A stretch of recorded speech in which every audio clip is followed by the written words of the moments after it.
দয়া করে আপনারা শাস্তিতে ইসলাম শিশু অর্জনে পুরো দোষ।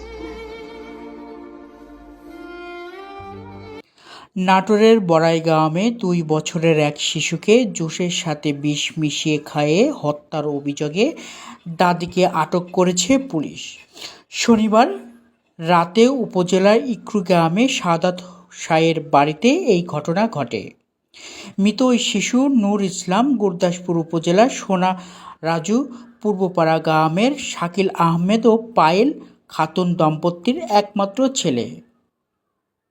অভিযুক্ত দাদি সখেনা বেগম সোনারাজু পূর্বপাড়া গ্রামের আব্দুল মোতালেবের স্ত্রী।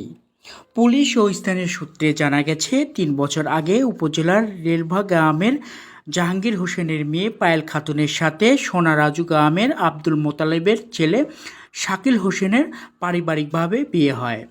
বিয়ের পর থেকে পুত্রবধূর সাথে কলহ বিরোধে চলছিল শাশুড়ি সখিনা বেগমের। প্রায় পুত্রবধূকে মারপিট করে নির্যাতন করতেন তিনি।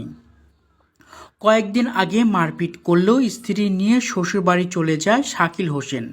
শনিবারে উপজেলার ইকরি গ্রামে সাদাত শাহ নামের মামা শ্বশুর বাড়িতে বিয়ের দাওয়াতে যান তারা।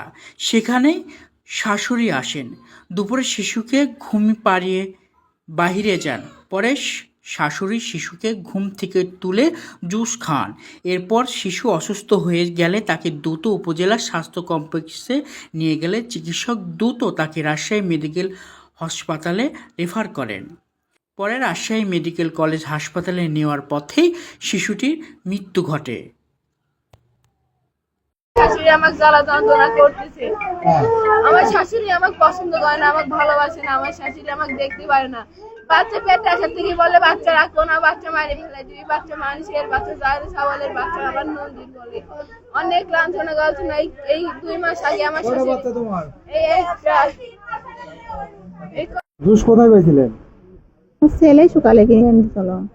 ছেলে কিনে আনছিল? হ্যাঁ। পরে জুস আপনার নাতি খাওয়াইছিলেন? সব ছেলে কি খাইছি, আমিও খাইছি, আমার আরেক নাতিও খাইছে, ছেলেকেও খাইছে। মারা গেছে কিভাবে জানেন কিছু? না, আমাকে সবাই শত্রুতা করে ধরে দিচ্ছে। আমার দেখেন কোন জিনিসের অভাব আছে, একটু আমাকে দাবানোর জন্য এইসব দিন করতেছে।